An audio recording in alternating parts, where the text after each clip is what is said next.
Welcome, listeners, but take heed. We will say whatever we need to share our knowledge, thoughts, and joy, and even things that do annoy.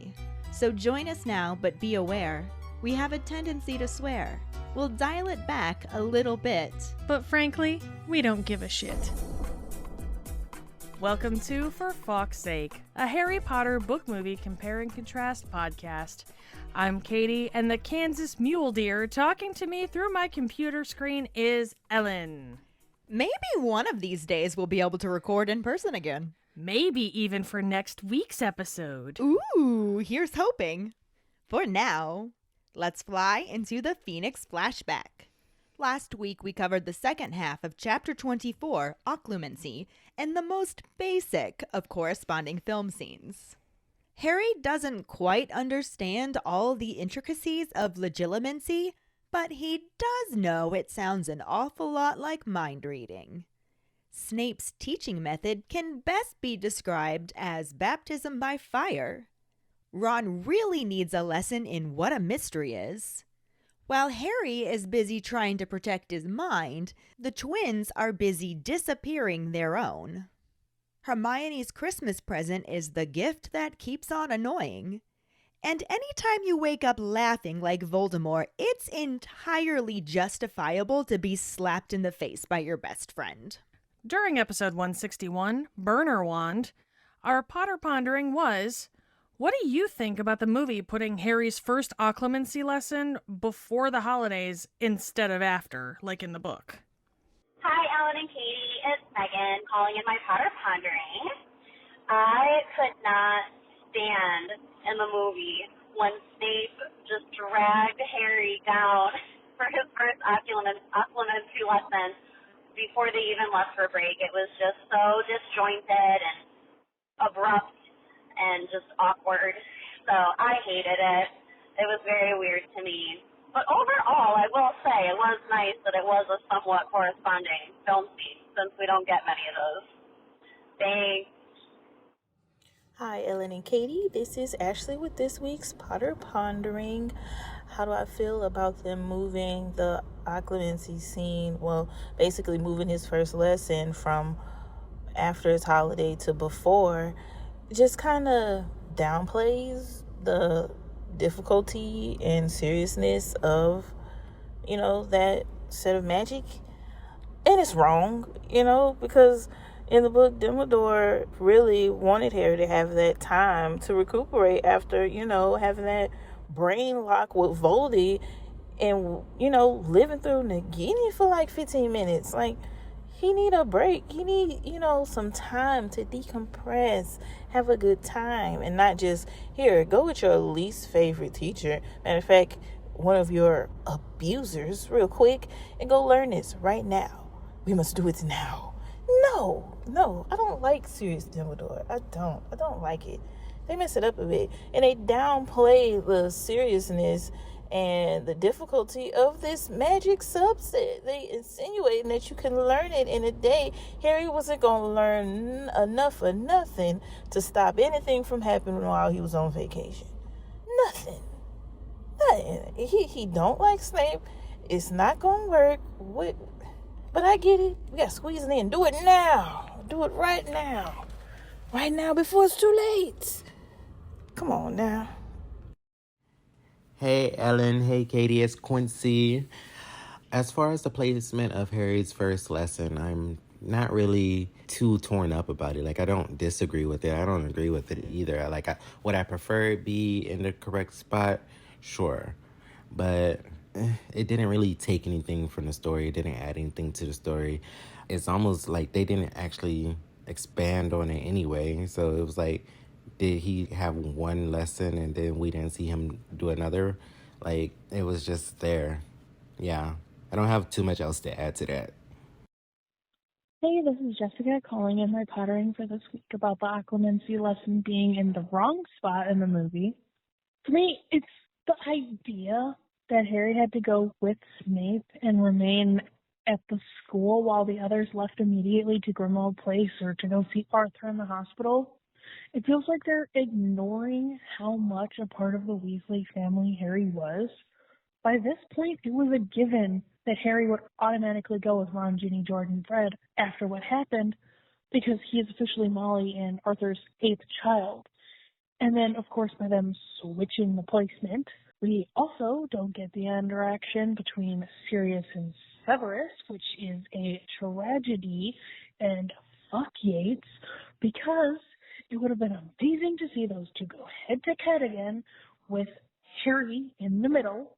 And also, because of the swapperoo, we also didn't get Harry spiraling out, thinking he's possessed and terrified he might hurt someone, which then loops back around to them cutting out the great scene of Harry and Ginny, where she reminds him that she had been possessed. Like, see all the things that went wrong because they had to put the scene in the wrong spot. Like, why? At first I was going to say, it's not a big deal. At least they had it in there at all.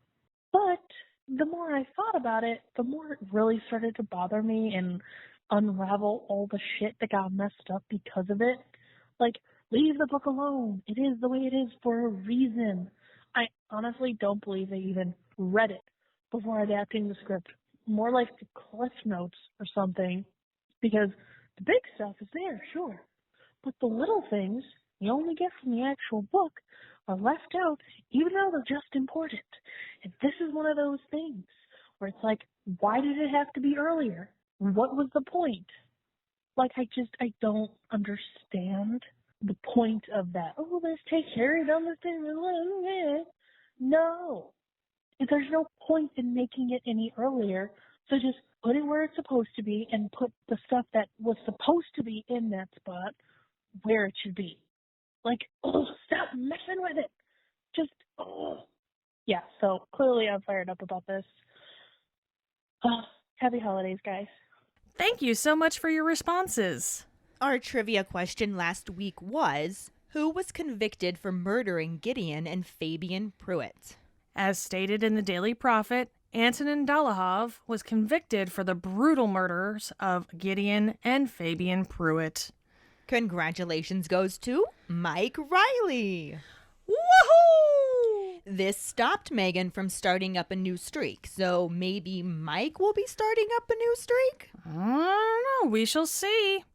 For now, let's dive into the first half of Chapter 25, The Beetle at Bay, and a corresponding film scene, plus a scene that corresponds with an earlier chapter, though not at all in the same way.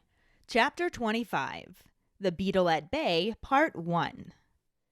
Harry's question about what made Voldemort so happy is answered the next morning when Hermione smooths out her copy of the Daily Prophet and yelps. Everyone in the area stares at her as Harry and Ron both ask her what. She moves the newspaper in front of them and points at the 10 black and white photographs of 9 wizards and a witch, each captioned with a name and the crime that sent them to Azkaban. The names include Antonin Dolohov, convicted of the brutal murders of Gideon and Fabian Pruitt, and Augustus Rookwood, convicted of leaking Ministry of Magic secrets to he who must not be named. But Harry's eyes are drawn to the witch, who is labeled Bellatrix Lestrange, convicted of the torture and permanent incapacitation of Frank and Alice Longbottom. Hermione nudges Harry and points at the headline, which reads, Mass Breakout from Azkaban. Ministry fears Black is rallying point for old Death Eaters. Harry loudly begins to protest about it being blamed on Black, but Hermione shushes him and tells him just to read it. The article explains that 10 high-security prisoners escaped in the early hours of the previous evening. The Muggle Prime Minister has already been informed, and that they are in the same position they were 2.5 years ago when murderer Sirius Black escaped. They figure the two events are related, especially since Bellatrix Lestrange is Sirius Black's cousin. Harry is furious that they are blaming the breakout on Sirius, and Hermione bitterly points out that he doesn't really have any other option since he can't really say, sorry, Dumbledore warned me this might happen. The Azkaban guards have joined Lord Voldemort, and now Voldemort's worst supporters have broken out too. especially since he spent the last 6 months telling everyone that Dumbledore and Harry are both liars. She then begins to read the report inside the paper, and Harry looks around the Great Hall, surprised that no one else seems to know what has happened, aside from up at the staff table, where they all look extremely grave and distracted, and Professor Umbridge is scowling and shooting malevolent glances towards McGonagall and Dumbledore, who are deep in conversation. His attention is drawn back to Hermione when she says, "Oh my," and shows him and Ron an article about the death of Broderick Bode, who had been strangled by a potted plant in his hospital bed at St. Mungo's. His health had been steadily improving, so his healer encouraged him to look after the plant himself, thinking it was Flitterbloom, when it turned out to be a cutting of Devil's Snare, and they don't know how the plant came to be on the premises. Ron thinks the name Bode rings a bell, and Hermione reminds him that they saw him in the bed opposite Lockhart's, and that they were there when the Devil's Snare arrived. Harry is horrified that they didn't recognize it, since they could have stopped it from happening if they had. But Ron responds that it isn't their fault, because who expects Devil's Snare to turn up in a hospital disguised as a potted plant? He blames whoever sent the plant, calling them a prat for not checking what they were buying. Hermione points out that it wasn't an accident, but very clever murder. Harry remembers meeting him in the elevator on his way to his hearing, and when he shares this with his friends, Ron remembers that his dad told him that Bode was an unspeakable. They all look at each other for a moment, and then Hermione looks back down at the 10 pictures on the front of the prophet before jumping up, muttering about sending a letter, not sure if it will work, but being the only one who can. She hurries from the Great Hall, leaving Ron and Harry to make their own way out, as Ron grumbles about hating when she does that. They are distracted by Hagrid, who tries to greet them with a smile, but really only manages a grimace. Harry asks if he's okay, and learns that Hagrid has been put on probation. Ron asks about it, and Hagrid mentions that he expected it, since his inspection didn't go too well. He excuses himself to put some chili powder on some salamander scale rot, and Harry watches him trudge away, wondering how much more bad news he can stand. Hagrid's probation becomes public knowledge over the next few days, but no one else seems really upset by it, and some people, like Draco Malfoy, are positively gleeful about it. No one else seems concerned about the freakish death of the Department of Mysteries employee, but the main topic of conversation revolves around the escaped Death Eaters, with rumors going around that they've been spotted in Hogsmeade and are hiding out in the Shrieking Shack just like Sirius Black did. Those from wizarding families that grew up hearing the names speak of them with almost as much fear as they do Voldemort, and relatives of their victims are receiving some unwanted attention for their connection to them. Harry is also once again the subject of muttering and pointing in the corridors, but this time the tone seems different, as no one seems very satisfied with the prophet's version of why and how 10 Death Eaters broke out of Azkaban. In addition to this, teachers are having conversations in urgent whispers in the corridors, which they break off as soon as they see students approaching, since they can't speak freely in the staff room with Umbridge there. Ron wonders if they know anything, but Harry angrily points out that even if they do, they won't hear about it, since Umbridge implemented Decree Number 26, banning teachers from giving students any information that is not strictly related to the subjects they are paid to teach. This one becomes the subject of many jokes, Lee Jordan even pointing out to Umbridge that by the terms of the new rule, she's not allowed to tell Fred and George off for playing Exploding Snap in the back of the class. The next time Harry sees Lee, the back of his hand is bleeding, so he recommends Essence of Murtlamp. Harry would have thought that the breakout might have humbled Umbridge a little, but instead it seems to have intensified her fury, and it is clearly only a matter of time before she sacks a teacher. The only question is if it will be Professor Trelawney or Hagrid who goes first. All of the divination and care of magical creatures lessons are monitored by Umbridge, with both teachers struggling under the stress of the scrutiny. Trelawney becomes increasingly hysterical and gives off a powerful smell of cooking sherry, and Hagrid starts following Hermione's advice, but also seems to have lost his nerve and is very jumpy during lessons. He is also more distant with Harry, Ron, and Hermione, forbidding them to visit him after dark to protect all of them. Harry feels like Umbridge is slowly taking away everything he loves about Hogwarts, and takes his revenge the only way he can, by redoubling his efforts for the DA. He is pleased to see that all of the members, including Zacharias Smith, are working harder than ever, spurred by the news of the 10 escaped Death Eaters, but no one's improvement is more pronounced than Neville's. He doesn't mention seeing them at St. Mungo's, or anything about Bellatrix and her fellow torturers' escape, but works so relentlessly on every new jinx and curse that his rate of improvement is unnerving. And when Harry teaches them the shield charm, the only person who masters it faster than Neville is Hermione. Harry wishes he's improving as quickly in occlumency, but instead he feels he's getting worse. His scar constantly prickles, he feels random lurches of annoyance or cheerfulness, and he's dreaming about the corridor to the Department of Mysteries almost every night. Hermione wonders if it might be like an illness that has to get worse before it gets better, but Harry insists that it's the lessons with Snape that are making it worse. Ron wonders if Snape isn't really trying to help Harry and is actually opening his mind wider to make it easier for you-know-who, but Hermione tells him to shut up because they've suspected Snape so many times and have always been wrong. She reminds them that Dumbledore trusts him, and if they can't trust Dumbledore, they can't trust anyone. This movie section picks up with the camera focusing on the dark mark on someone's forearm with a creepy whisper in voiceover. It cuts to a woman with long, unkempt brown hair and long, sharp nails leaning forward and licking the same tattoo on her arm before becoming distracted by an explosion sound.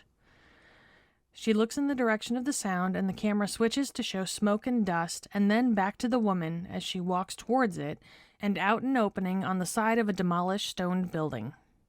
She begins laughing maniacally as the camera zooms out, showing Dementors flying around the rubble, and then the rest of Azkaban prison with a large chunk blown away from the top of it. The image transitions into a picture in the Daily Prophet as Cornelius Fudge's voice talks over the articles about a mass breakout from Azkaban.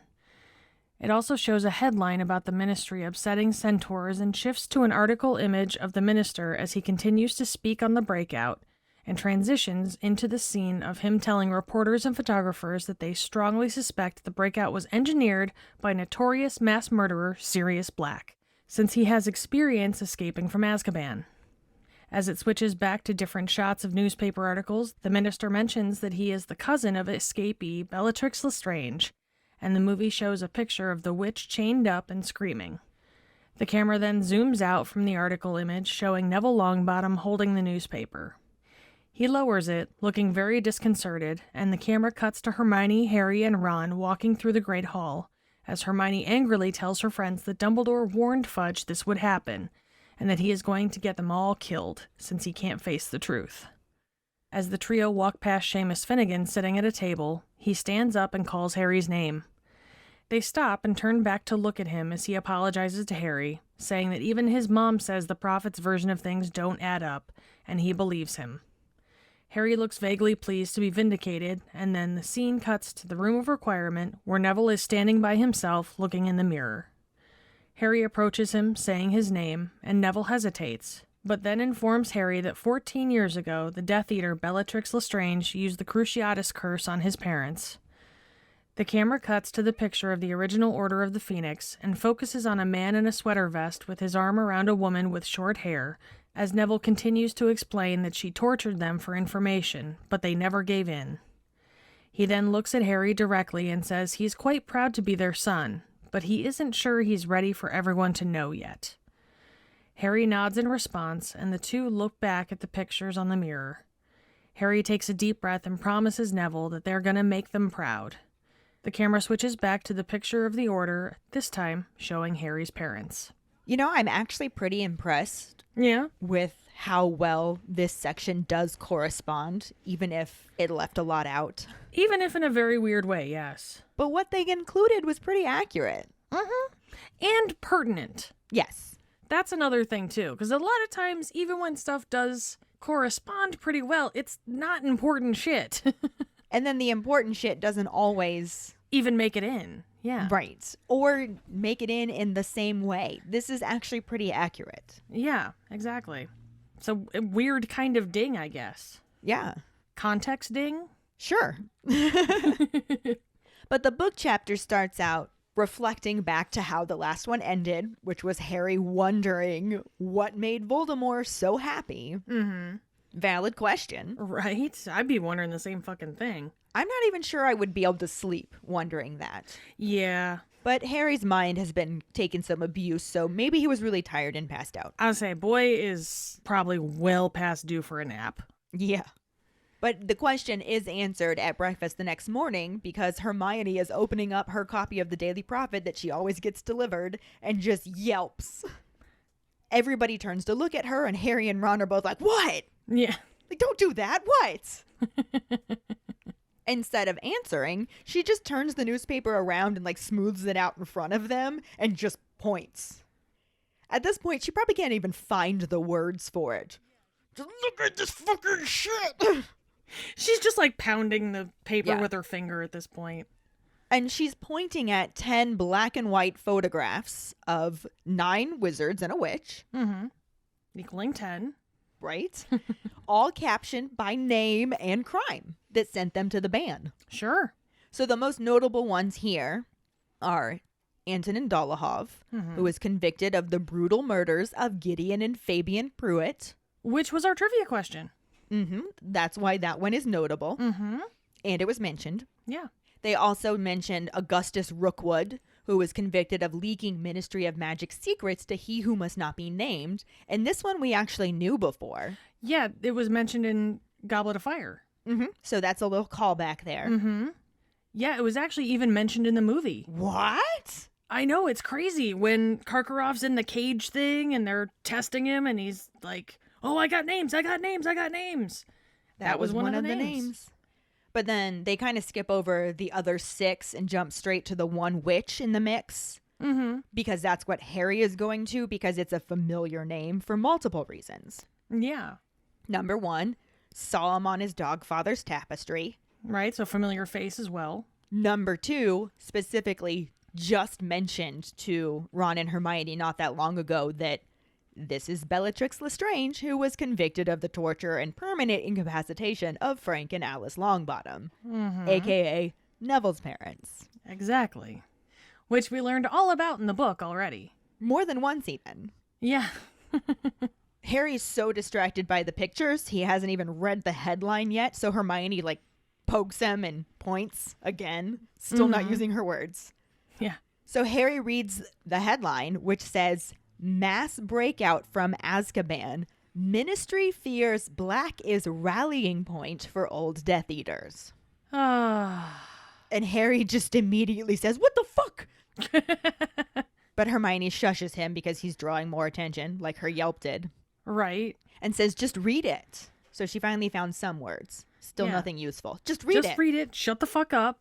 Commentary not necessary. Go. Yeah. So as the headline and the presence of 10 pictures suggests, 10 high security prisoners escaped from the ban the previous evening. So now we definitely know why Voldy's so happy. Yeah. Seems like good news for him. Yeah, he's getting some of his people back. But the article also mentions that they've already notified the Muggle Prime Minister Well, that's a good thing. and says something about how they find themselves in the same position they were in 2.5 years ago when the murderer Sirius Black escaped, and that they think the two escapes are related, especially since Bellatrix Lestrange and Sirius Black are cousins. Now, had Dumbledore not specifically told Fudge that this was going to happen, Right? that's not an unreasonable conclusion. It's not, although I will point out the fact that Sirius's escape was a little more, how do we put it, elegant, maybe? It wasn't just like blast and go. It was like there was nuance to it, you know? It wasn't just a wham bam thank you man. No, it wasn't like, hey, let's turn the ban into Swiss cheese and everybody gets the fuck out. It was like, there was levels to it, man. Not quite Swiss cheese. It was more like they just took a bite out of it. Well, true. That is true. But naturally, Harry's pissed off that they're blaming his dog father for this because he knows that Sirius is innocent. Well, yeah. He knows he's not a murder muncher. He knows that he has nothing to do with this at all. Yeah, he knows that he hates his fucking family and Right. everything that they stand for. So it's just a repeated, what the fuck? Yeah. But Hermione, being the logical one, points out that it's not like Fudge can just be like, sorry, Dumbledore said this was gonna happen. Yeah. Oops, guys. Fucked up. Yeah. Yeah. It's not like he can tell the truth and say, the Vanguards have joined you-know-who. Because he's actually back, even though all this time I've been saying that Dumbledore and Harry are lying about it. Right. My bad. Oops-a-doodles. No, he is going to just double down on his little lie. It is his baby. Yeah. He cannot let it go. You almost can't blame him. I mean, I can't blame him, but at the same time, I can fucking blame him. I can blame him for sure. I can think he's a dumbass all day long because he is. But the repercussions of him admitting that he was wrong and he fucked up, they're pretty huge, as we do come to find out. Oh, yeah. No, it's exactly what Hermione was saying. Like, what else can he do? And it's only a matter of time before it blows up in his face anyway, but Yeah. at this point, desperately protecting that lie. Yeah, this is the Titanic, and Bruce Ismay hopping right into a fucking lifeboat with the women and children. Yep. You know? But anyway, Hermione flips inside the paper to keep reading it. And Harry starts looking around at everybody else and is kind of surprised because nobody else seems to know what happened. Because nobody else gets the Daily Prophet. That is just Hermione. The only other people in the Great Hall that seem to know what the hell happened is the staff table, which makes sense. Sure.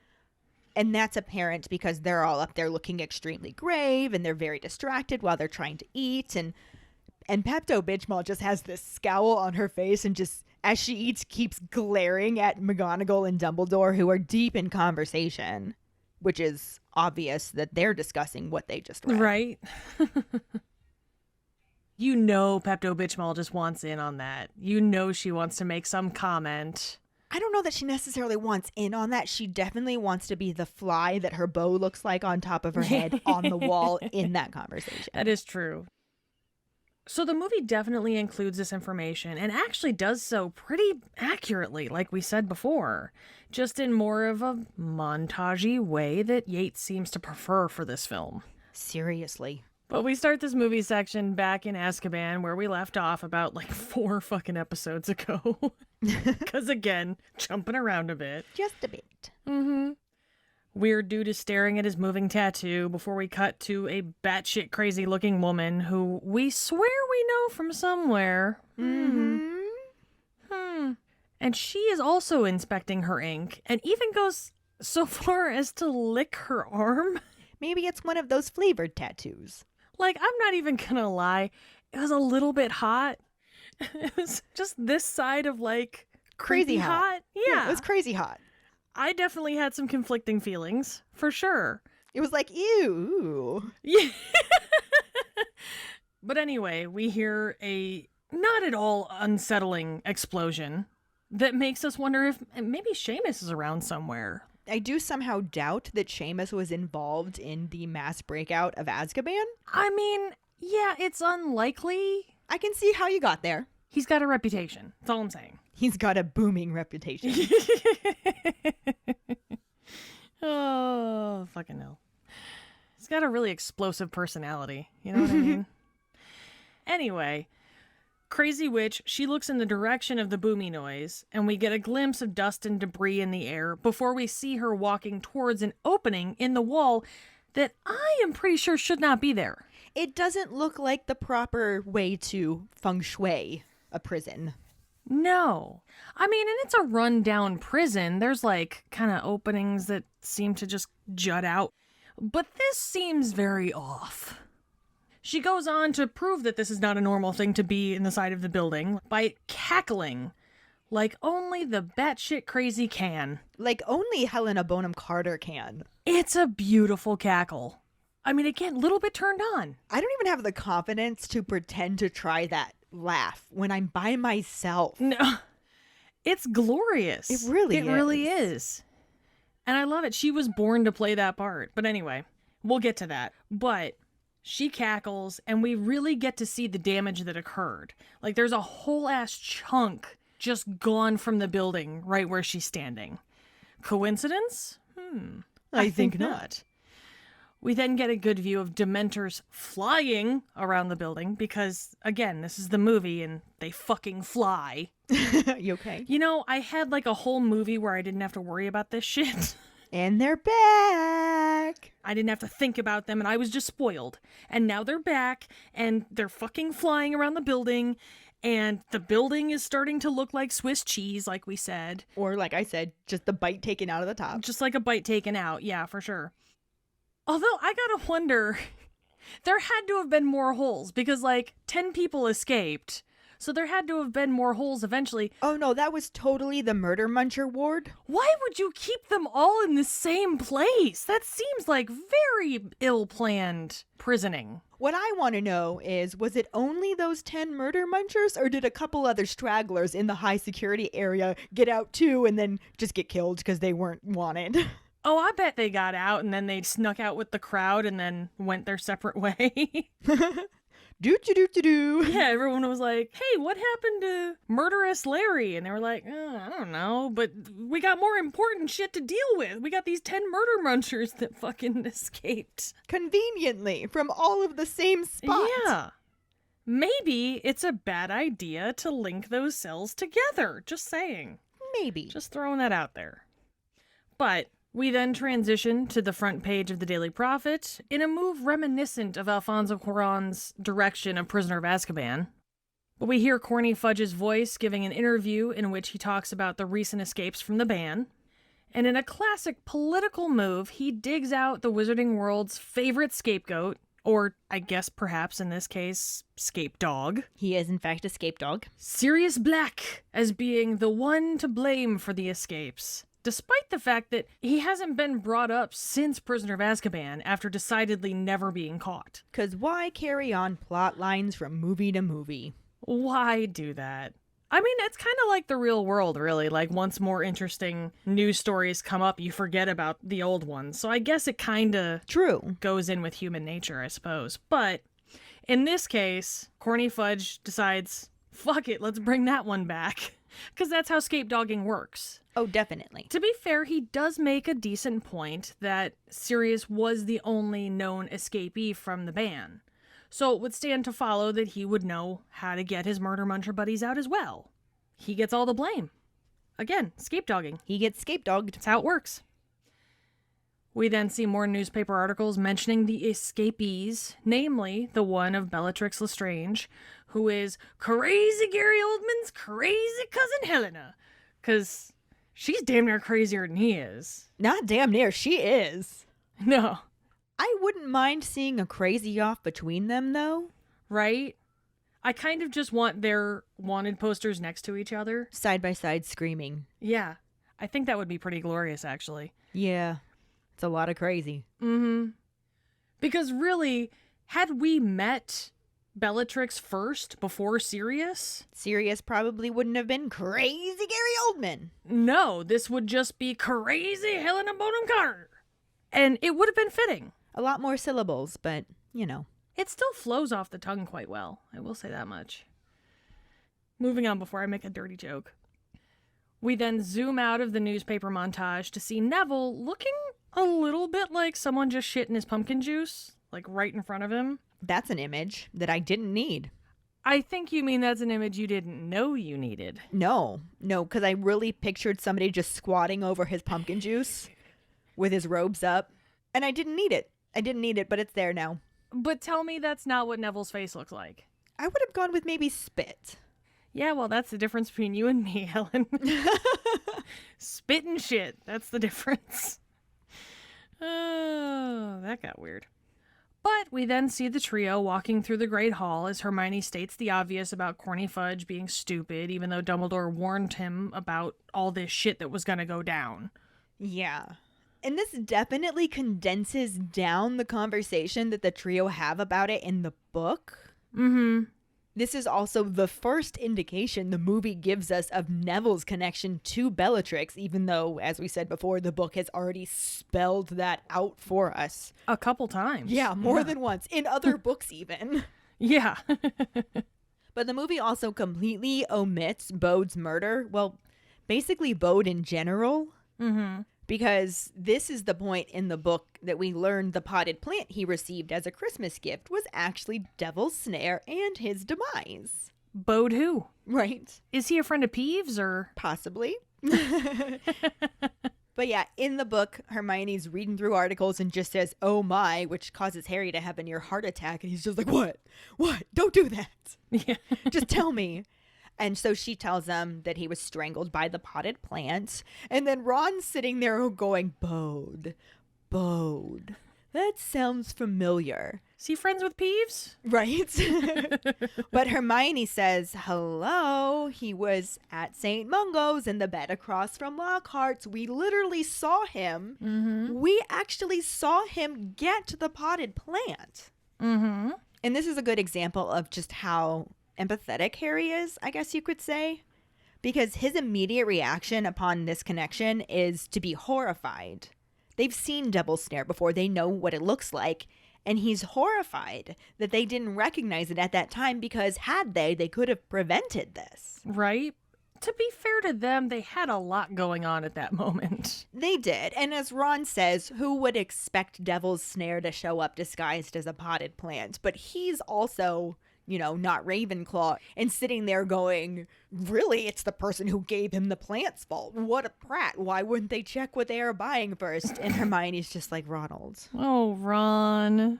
They weren't being a prat. They were being a murderer. This was a very clever murder because they sent the plant anonymously. So there's no way to trace it back to who sent it and therefore who killed him. But the reason why they did that, as the article mentions, is that he was steadily improving. Mm-hmm. He was getting better. And there was a really good chance he actually saw who put him under the Imperius Curse to try and make him go through that door. Yeah. So if he does improve... He could name names. Yeah, he could name names. He could be a witness that Voldemort is back. Yeah. Aside from the Order, everyone has reason for him to go away. Yeah. Voldemort's people have reason for him to go away. The Ministry has reason for him to go away. So here's the question. Was it Voldemort's people who killed him, or was it the Ministry people who killed him? Was it Voldemort's people in the Ministry that killed him? That's probably the most likely. Yeah. When in doubt, combine the two. Right. Anyway, going through all of this stuff, it clicks for Harry that he actually met this man in the elevator on his way to his hearing with Mr. Weasley. Like, injured, Mr. Weasley called him by name and everything. Yeah. Ron remembers that his dad has mentioned Bode before as well and shares that he's an unspeakable. Mm-hmm. So at this news, they all just kind of look at each other for a moment. And then Hermione looks back down at all of the escapees, their pictures on the Daily Prophet, and just jumps up saying something about how she needs to send a letter. She's not sure if it's going to work, but she's the only one who can. And she just grabs her bag and runs out of there, leaving Ron to be like, what the fuck, Hermione? Right. Super descriptive. Thanks for that. It would take you just 2 more seconds to tell us where you're going. I hate it when she does that. I know, right? I mean, at least it's not the movie where we definitely didn't see anything like that at all, because that ties into a plot point that Yates just decided it doesn't matter. Why bother? Apparently, because they didn't. Yeah. But Ron and Harry start making their own much slower way out of the Great Hall.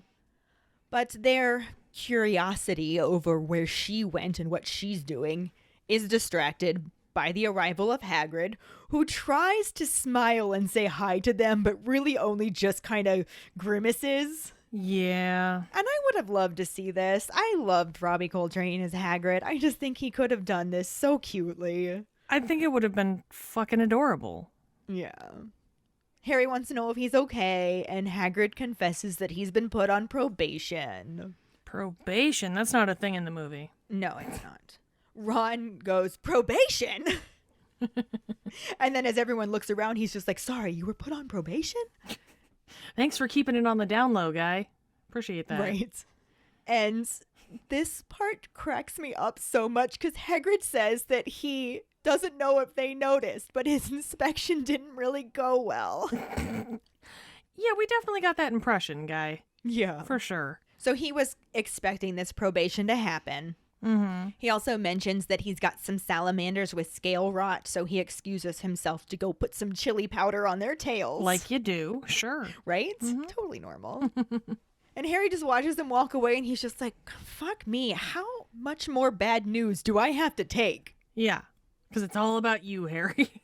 I mean, it is all about him. The series is literally called Harry Potter, and everything happens to him. It just keeps coming. It really does. One the thing hits after just another, keep after on another, coming. after another. It's like a Time Life anthology, man. The hits just keep on coming. Yeah. He's been having a rough year. He's been having a rough I was life. going to say, we started a while back on the roughness. But, you know, probably because Ron's yelling about it in the corridors, Hagrid's probation becomes public knowledge over the next few days. Mm-hmm. Harry's annoyed because nobody else seems to be bothered by it. And then there are people like Nazi von Douchebag II who are positively joyful over the news. No Shocker, surprise. Right? Yeah. Nobody else is talking about the freakish death of the Department of Mysteries employee. Not at all fazed by the fact that somebody gifted a deadly plant to a man Yeah. in a hospital. But what everyone is talking about is all of the escaped murder munchers. And that makes sense. Well, yeah, of course. That's pretty big news. Definitely. That's about the biggest news you can possibly get, short of them actually publishing the news that Voldemort has in fact returned. Right? Which they have not done. And it's just leaving people to come up with their own theories and rumors, such as the murder munchers have been spotted in Hogsmeade and they're hiding out in the Shrieking Shack, just like Sirius Black did. Yeah. Because that's what they did. They took 10 escaped murder munchers and just shoved them in a house. Yeah. All in the same place, once again. And none of them have actually tried to show up on the grounds, even though they have a direct path to it, supposedly, if they are, in fact, in the Shrieking Shack. Well, I mean, not yet. Give it time. Yeah, apparently. So those that are from wizarding families, the non-muggle families, if you will, that actually grew up hearing these names, speak of them with almost as much fear as they do when they say, you know who. Yeah. And then among all of these people are those with relatives that were victims, Yeah. like Susan Bones, who's been getting a lot of unwanted attention for being connected to these murder munchers because she lost an aunt, an uncle, and a cousin or something like that. Oh, yeah. She took a hit, sure. She lost quite a few family members because of some of these murder munchers that escaped. And she even mentions to Harry how she has an idea of what it's like to be him, and it's kind of awful. She's like, I don't know how you stand this. Yeah. And then along those lines, everybody is talking about Harry again. Mm-hmm. Walk through the corridors, mutter, mutter, mutter, point, point, point. Right. But this time, their tone seems different. Mm-hmm. And Harry is overhearing bits and pieces and gathering that a lot of people aren't very satisfied with the Daily Prophet's version, or, you know, the minister's version, of how and why 10 murder munchers were able to break out of the ban. Yeah. Even if Sirius Black was helping them, like, that's still a lot of fucking people to be breaking out of prison. Yeah. Like I said before, we didn't really get any of this from the movie, since the scene was condensed so much. So there were no rumors and definitely no information about Hagrid being on probation. Like, none of that. The closest we got to that was Pepto-Bismol telling him not to unpack his bags and another comment later on. Like, there was no official probation, basically. Yeah, and that's really frustrating to me because it made it seem like she just had a hard-on for Trelawney and not really showing how much she was trying to interfere with all of the teachers at Hogwarts. Yeah, it just kind of looked like she was a dick to them, but she wasn't really out to get all of them the way she was in the book. And I really would have liked to see that. I'm kind of curious how our keepers feel about pretty much taking out all of Pepto-Bismol's awfulness to Hagrid. Yeah. She had a couple of bitchy comments, but that was it. I mean, she still did enough to be the most hated character even beyond Voldemort, really, for this. But at the same time, it was almost a Snape treatment where they cut out a lot of her little microaggressions, and they cut out a lot of her stuff to where she wasn't as bad as she was in the book. She was still bad. She was definitely still bad, but I almost don't think the term microaggressions work. Is macroaggressions a term? Mega aggressions. She was just blatantly fucking racist. She was just aggressive as fuck. Speciesist. What, like, Yeah. prejudice. She was just awful. We did see how horrible she was, but I wanted more. I wanted to hate her more. Right? And Imelda Staunton could have totally handled all of that. Oh, but they didn't give it to absolutely. her, and fuck them for that. But I think it really took away from Hagrid's side story. Mm-hmm. You didn't get the fear that Hagrid must have felt. You got a little bit of like, oh, he's all, changing out there. Better be ready when it does and all that shit. But like...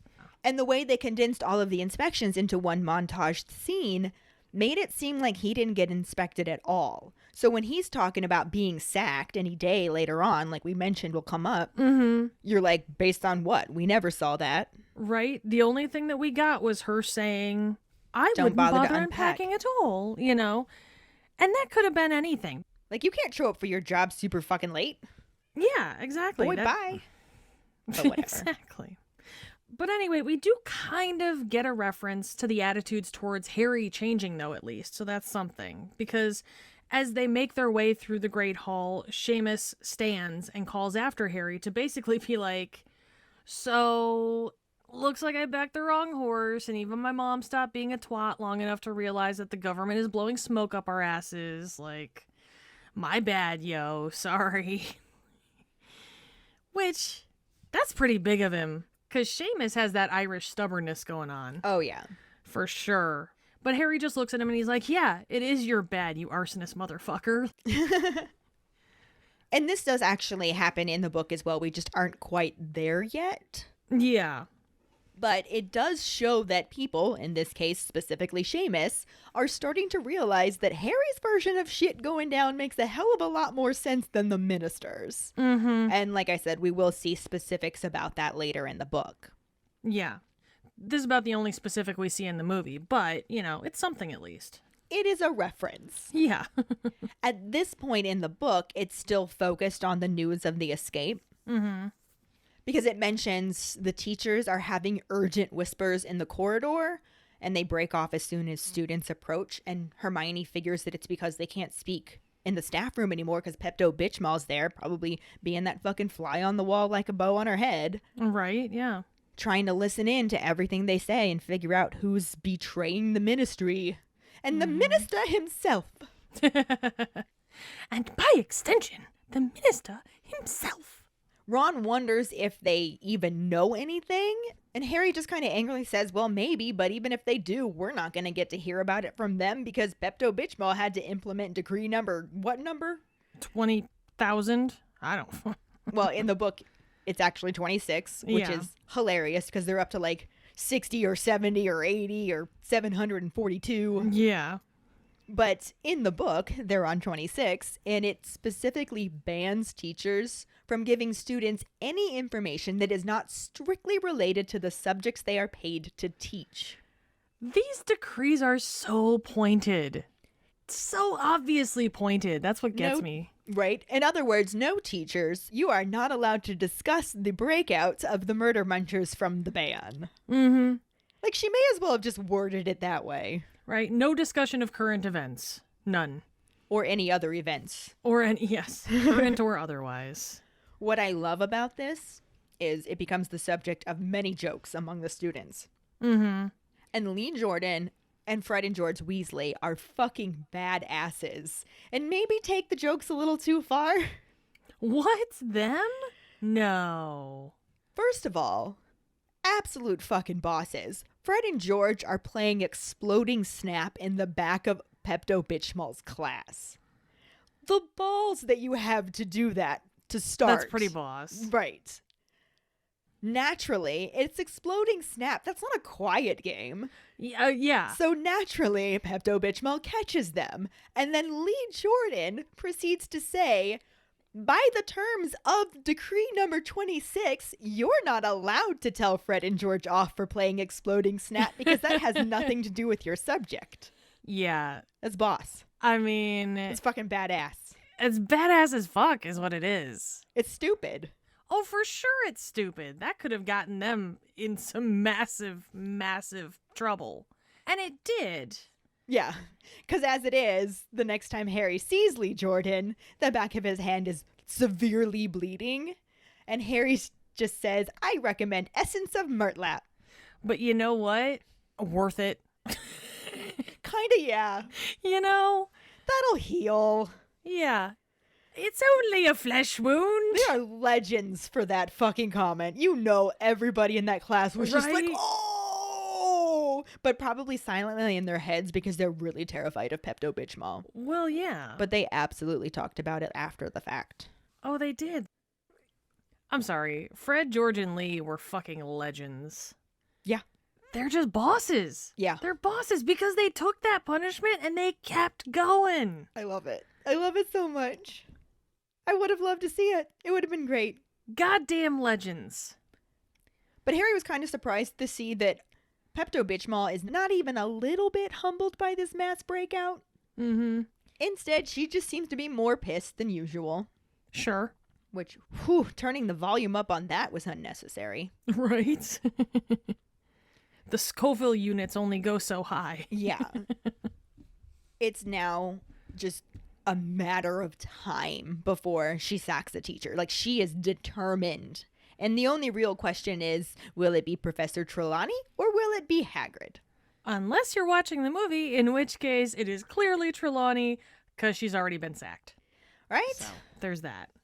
Definitely different from the book, where all of the divination and care of magical creature lessons are now being monitored. Every single one of them. She's basically teaching, not really teaching, she doesn't have to prep anything for it, but she is present for 3 different classes every single week. Why give yourself that much more work to do? Just why? Dedication to the evilness, I think.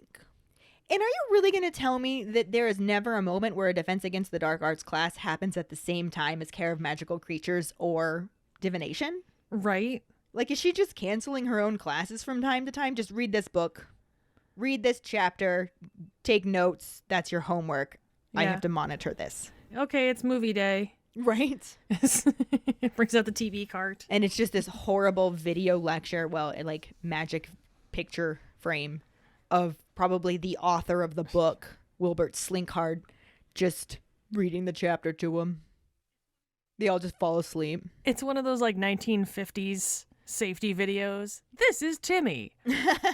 Timmy likes to play with his wand. You shouldn't do that, Timmy. You're gonna poke your eye out. And then the next scene is like little Timmy with like an eye patch. Uh-oh. Looks like someone didn't listen. Exactly, yes. Like it's just a bunch of those. Had to do something because she is every single lesson for Hagrid and Trelawney, and they both are just caving under the pressure of this.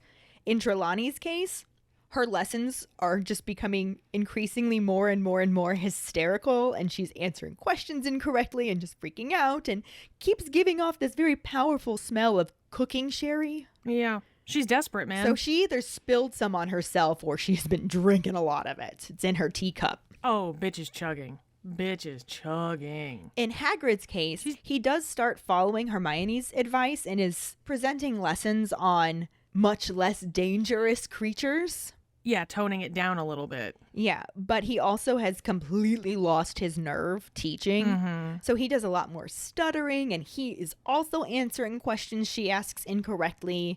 And then the worst part about it from Harry's perspective is the fact that he's being more distant with him and Ron and Hermione and won't even let him come visit him in the evenings anymore because it would not go well for any of them if she catches them with him after dark. Yeah, I was going to say nobody is coming out of that unscathed. Yeah. So Harry's just like, fuck you, Pepto-Bismol. You are slowly and surely taking everything away that I love about Hogwarts. I can't write my godfather or get letters from him. I can't fucking play Quidditch. I can't go visit Hagrid. I don't even have my firebolt. You know what? Snape may threaten to kill me with my own potions on a weekly basis, but I will take a weekend at his house any day over this bitch. Right? He will also take his revenge. The only possible way he can, which is putting even more effort into his DA meetings. Yep. And it seems like everybody feels that same way because they're all redoubling their efforts. Mm-hmm. And even Zachariah Smith is working harder than ever. Oh, yeah. He's coming in like he's serious now. Right? The news of 10 escaped murder munchers will do that for you. Right? That'll put the fear of Merlin into you. Yeah. Tell you what. However, the person who is improving more than anybody else, even to an alarming rate, is none other than Neville Longbottom.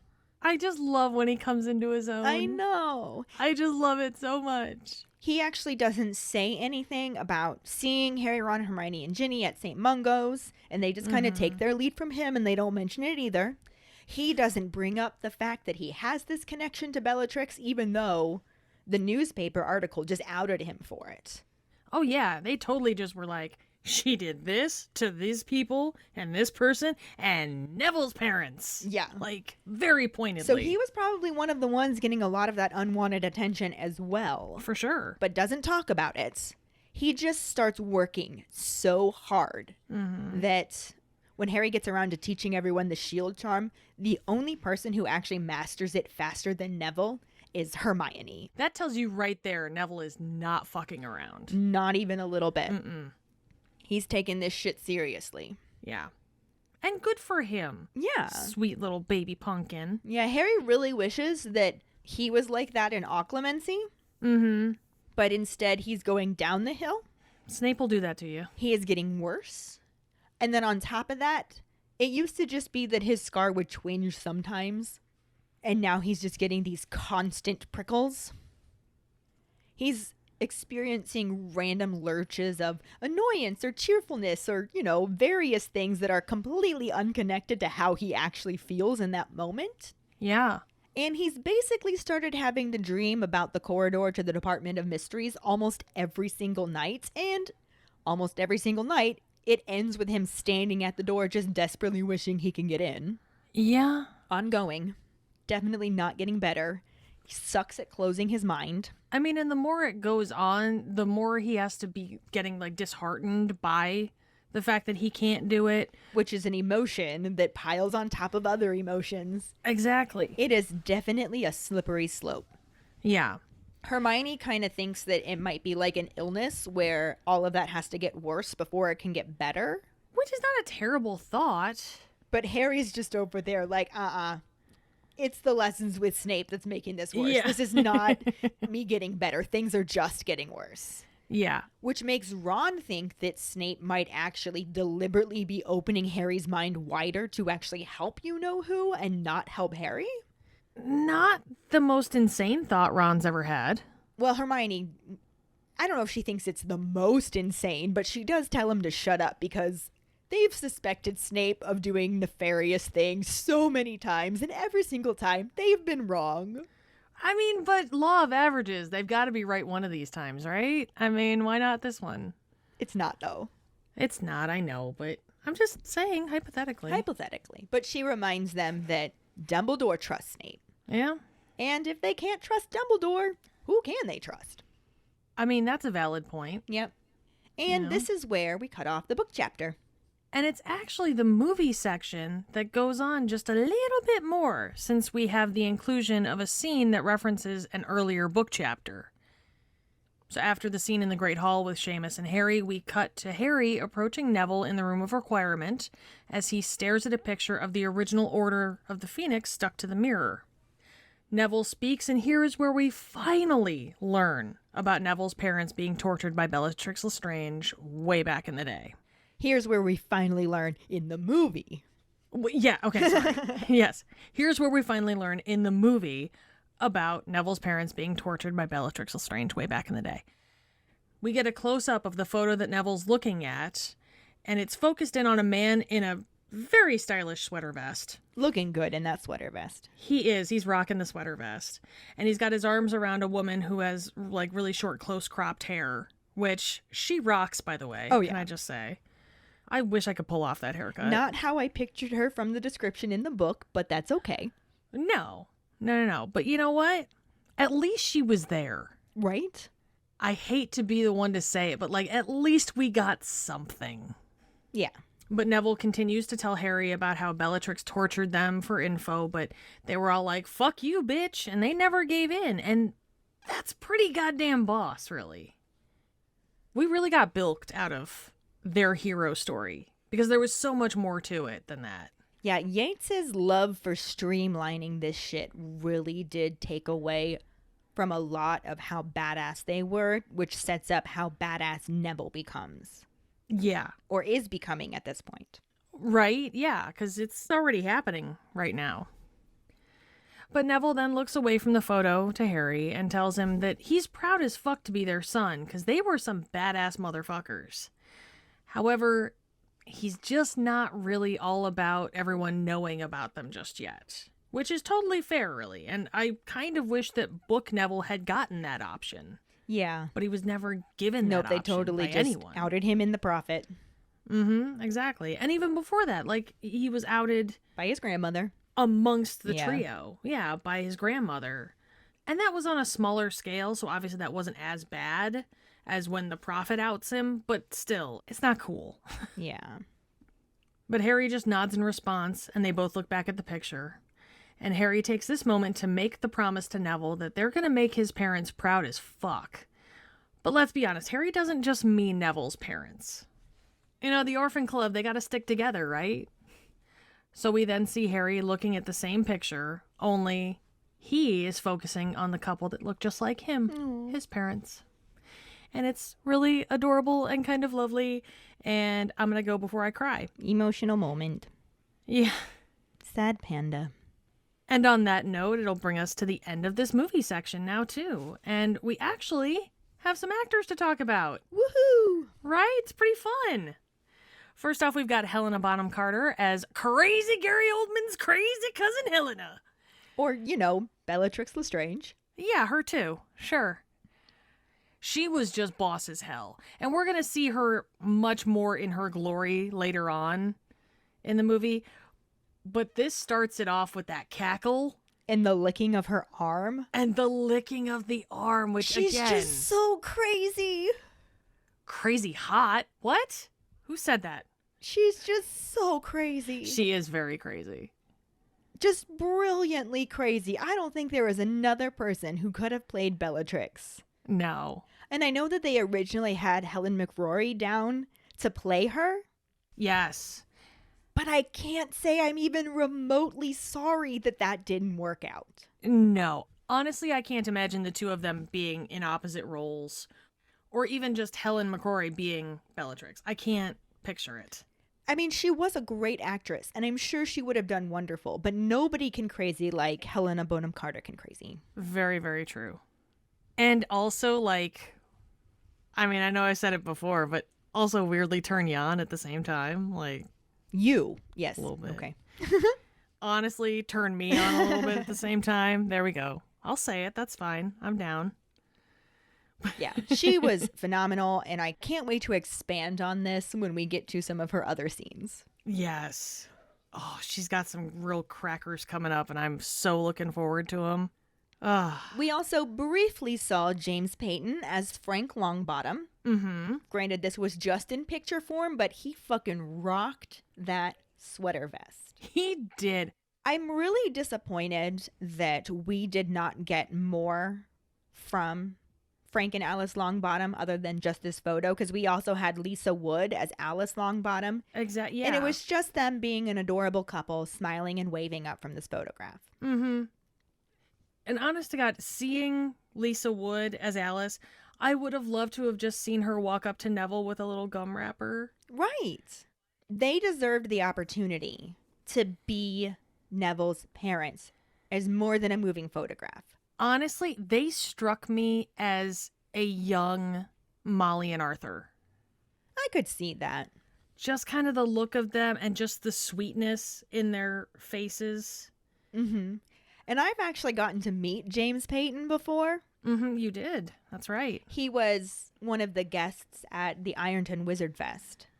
Mm-hmm. And dude is hilarious. Yeah, he looks like he would be. Yeah, he's so funny. He's also really nice, and he is a really good actor. Mm-hmm. On top of that, he's one of the most involved cast members interacting with fans and stuff. Like, he constantly likes our things.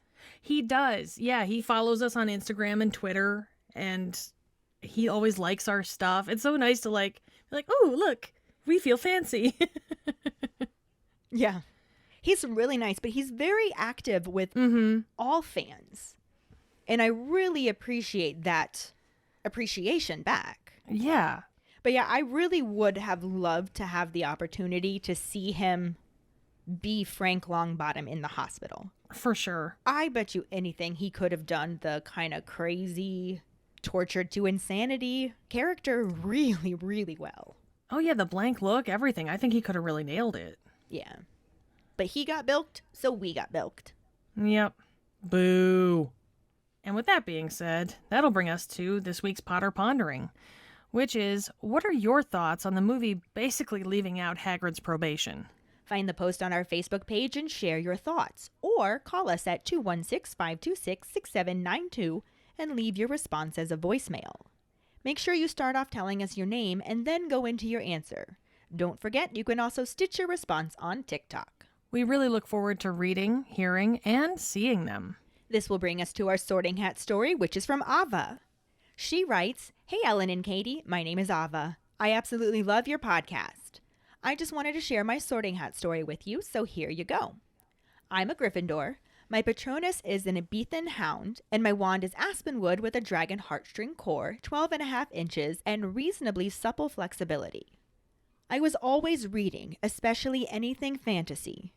Everyone was always telling me to start reading Harry Potter since it was one of the best book series out there. However, I never did, only because it was so hyped up. When I was 10, though, I came across the audiobook of Harry Potter and the Philosopher's Stone and started listening. And then I fell in love with it.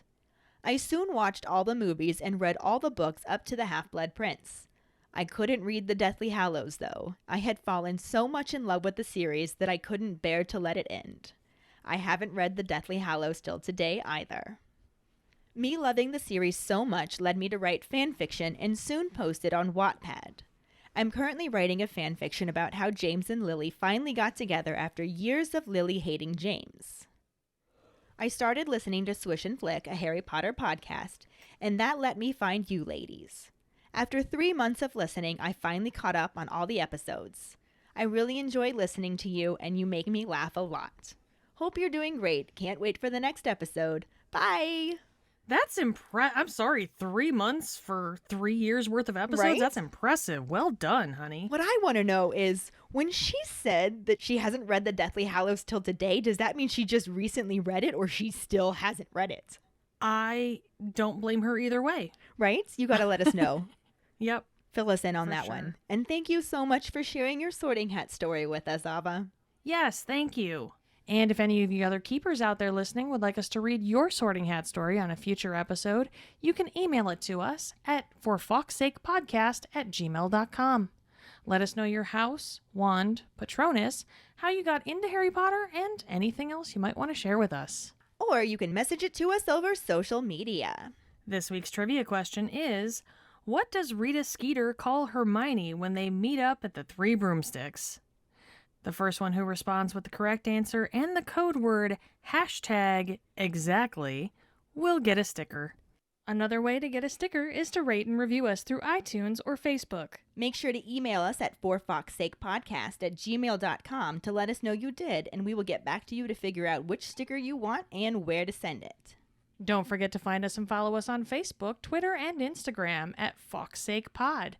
Following us on Podbean at fawkesakepod.podbean.com will get you the episode as early as possible and give you a leg up in answering the trivia question. You can also go to our website at forfawkesakepodcast.com to check out our For Fawkes Sake and Harry Potter related merchandise for sale.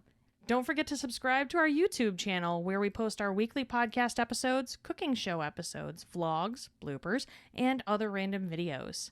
If you would like to support us as a patron, you can sign up on patreon.com/FawkesSakePod.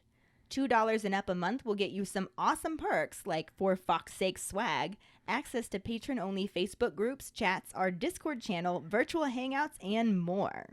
As always, any support you can give is greatly appreciated, even if it's just telling your Harry Potter friends about us. And if you don't have any Harry Potter friends, there's another reason to join our Patreon because you will meet some of the best Harry Potter people ever. I mean, just the best people ever, really. There's that too. Period. End of sentence. And join us next week when we talk about the second half of Chapter 25, the Beetle at Bay, and the absolutely no corresponding film scenes. Thanks for listening. We hope you hear us again.